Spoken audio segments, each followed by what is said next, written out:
y a des blocages partout en Haute-Vienne, mais aussi précisément à Limoges. Il y en a beaucoup, c'est assez disparate, mais ça fonctionne. Donc nous sommes là actuellement devant la permanence de Sophie Beaudouin-Hubière, la députée La République En Marche, parce qu'il y a une trentaine de gilets jaunes qui sont allés lui rendre visite et qui sont allés porter des revendications qui ne sont pas que l'arrêt des taxes sur le diesel, c'est beaucoup plus large. Sophie Beaudouin-Hubière qui est actuellement en train de discuter avec une délégation de ces gilets jaunes dans son bureau.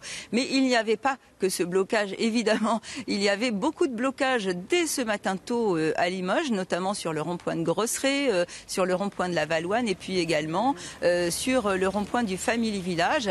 Et là aussi, sur le rond-point du Family Village, eh bien, des revendications étaient portées sur beaucoup plus large que l'arrêt de la taxe sur le gasoil, puisqu'il y avait notamment des flyers disant « Les gilets jaunes ne sortent pas que pour l'essence ». Et d'ailleurs, on va écouter un de ces bloqueurs gilets jaunes. On essaie de gérer un peu mieux que peut-être que la semaine dernière, de laisser les gens bouger un petit peu à leur aise, aller travailler, aller faire leurs courses.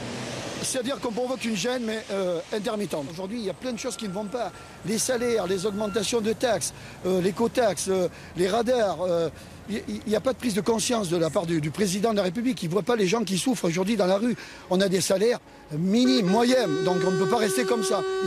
Il faut faire quelque chose, il faut faire bouger les choses. Voilà.